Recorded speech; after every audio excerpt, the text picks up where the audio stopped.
over again. I mean, I think what all of us are doing are just kind of telling truths that are true. You know, it's the basic goodness in people. You know, the facilitators who travel around collecting these stories. We have a booth here and you'll meet the facilitators, those of you who are going in. We've had hundreds of them who go out essentially collecting the wisdom of humanity. And every one of them, when they come back off the road, if you ask them what they learned, they give some variation of the Anne Frank quote, you know, that people are basically good. And it just is. It just is. And it's addictive to see this. Senator Lee? We always think of contrast. The entire Bible is based on the contrast between estrangement and reconciliation.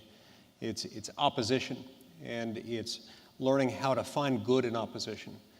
I had a transformative moment as a federal prosecutor many years ago when I learned that one of the other prosecutors in my office was handling a case involving a young man who was in his mid-20s, a father of 2 young children, who made some mistakes, who had sold 3 dime bags of marijuana over a 72-hour period to what turned out to be a confidential informant. Because he was alleged to have had a gun on his person at the time, a gun that was neither brandished nor discharged in connection with the offense, and because of the way he was charged, and because of the way our federal sentencing laws intersect, this young man became subject to a minimum mandatory sentence of 55 years. 55 years. I became aware of the case when I was sort of the designated problem solver in the office when somebody had an issue that was likely to come up on appeal. I don't know who decided that this was a good idea, but they brought me the case and asked me to help unravel it. This prosecutor brought me the case right about the time the man was going to be sentenced and said, "What do I do with this?" As if he hadn't thought about it prior to that time, which was stunning. The judge assigned to the case took the unusual step of issuing an opinion, disagreeing with the sentence he was about to impose, saying there are rapists, there are murderers, there are terrorists, there are hijackers who do not get this much time in federal prison, and yet I, as a federal judge, have no choice but to impose this sentence.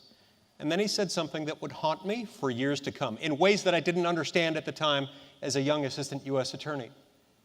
Only Congress can fix this problem. Years later, I found myself sitting on the Senate Judiciary Committee, and those words came back to me, and I knew that I had to do something about it. And I'm proud to call Weldon Angelos my friend, and he is with us tonight. Will you say hello to everyone? Hello, Weldon.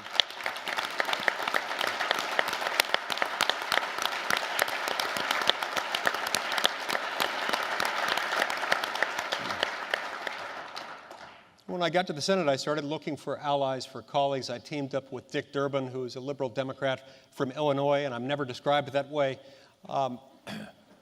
We ended up working on legislation to deal with this very scenario. And during the years that ensued, there were a lot of ups and downs, mostly downs, but ups along the way. I got to meet Weldon's children, who were by then teenagers. And through a series of miracles that we don't have time to go through tonight, Weldon was released a couple of years ago. When he first came to my office, I extended my hand to shake it, and he gave me a big hug instead.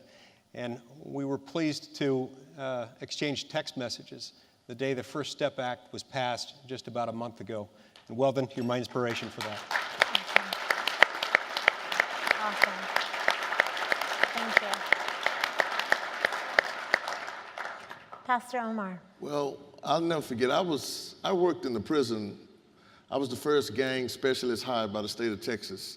And my job was to negotiate rival and gang truce in the prison.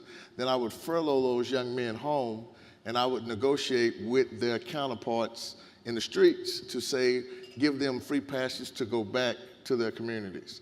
I'll never forget, and so I would have to meet with all of the gangs, the Latin Kings, the Folk, the People Nation, the Blood, the Crip, the Black Guerrilla family. It didn't matter. My role was to meet with those gang leaders and then get them to agree to some type of peace agreement. So I'll never forget, I met with the Aryan Nation, the Nazis.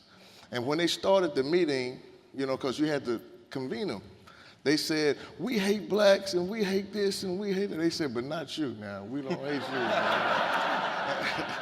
I said, no problem, man. Go ahead. Let's get down to business. And so they went through their speech, and this young guy named JD was their leader. I said, JD, I'm going to mentor you. He said, nah. I said, I'm going to mentor you, man, because I see something in you. And I see something beyond your speech. See, rhetoric should not cause us to be fearful of truth, because truth has a way of piercing rhetoric. You just have to be truthful, and it'll demystify those words. So we were talking, and so over the next 7, 8 months, I mentored JD. I got him to denounce the Aryan nation. His father, who was a much higher rank in that organization, came to me and met with me one-on-one. And I was thinking this was going to be a very awkward meeting, but he came to me and I said, yeah, that's why I thought the same thing. But I was prepared. No. But so when he met with me, he looked at me and he gave me a hug and said, thank you for saving my son's life, because I need my son more than he needs this. So that's one of the reasons why I'm very, very, very hopeful, even in situations where people see no hope, because again, when you see it up close and you know how it feels, and you see that truth is somewhere in there, it's not, I said at StoryCorps, I said one time that sometimes you have to be courageous enough to collaborate with your enemies, because the goal is bigger than the role.